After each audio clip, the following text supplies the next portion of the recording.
ಚಳ್ಳಕೆರೆ ತಾಲೂಕಿನ ಹಳ್ಳಿ ಶಾಲೆಯ ಮಕ್ಕಳು ವಿಮಾನದಲ್ಲಿ ದಿಲ್ಲಿಗೆ ತೆರಳಿ ಅಪರೂಪದ ಅನುಭವ ಪಡೆದಿದ್ದಾರೆ. ಗೊರಲತ್ತು ಗ್ರಾಮದ ಸರ್ಕಾರಿ ಶಾಲಾ ವಿದ್ಯಾರ್ಥಿಗಳು ಕೇಂದ್ರ ಸಚಿವರಾದ ಎಚ್.ಡಿ. ಕುಮಾರಸ್ವಾಮಿ ಅವರನ್ನು ದಿಲ್ಲಿಯಲ್ಲಿ ಭೇಟಿ ಮಾಡಿ ಹಿಂದಿ ಸರಿದ ಕ್ಷಣಗಳು ಎಲ್ಲರ ಗಮನ ಸೆಳೆದಿದೆ. 3 ದಿನಗಳ ಈ ಪ್ರವಾಸದಲ್ಲಿ ಮಕ್ಕಳ ವಿಮಾನಯಾನ, ದಿಲ್ಲಿ ವೀಕ್ಷಣೆ, ಬಸ್ ಪ್ರಯಾಣ ಮತ್ತು ವಸತಿ ವೆಚ್ಚವನ್ನು ಸಂಪೂರ್ಣವಾಗಿ ಎಚ್.ಡಿ. ಕುಮಾರಸ್ವಾಮಿ ಅವರು ಭರಿಸಿದ್ದಾರೆ.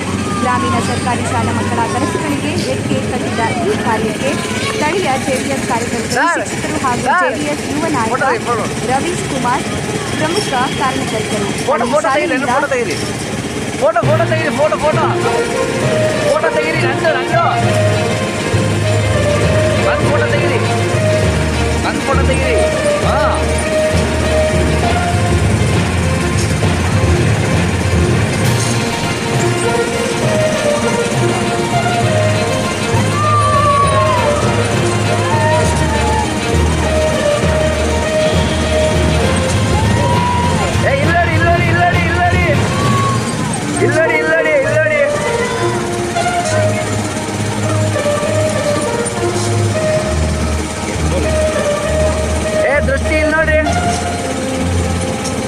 ಸರ್, ನನ್ನೊಂದು ವಿಡಿಯೋ ತೆಗೆದ್ರೆ ಅಲ್ಲಿಂದ ಬರ್ತೀನಿ.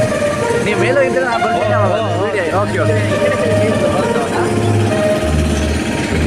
ಸರ್, ನೀವು ಹೋದ್ಮೇಲೆ ಅಲ್ಲ, ನೀವು ಹೋಗಿ ಸರ್, ನೀವು ಹೋಗಿ ಅಲ್ಲಿರಿ, ನಾನು ಬರ್ತೀನಿ. ಒಂದು ವಿಡಿಯೋ ಮಾಡಿ, ನೀವು ಹೋಗಿ, ನೀವು ಹೋಗಿ ಓಕೆ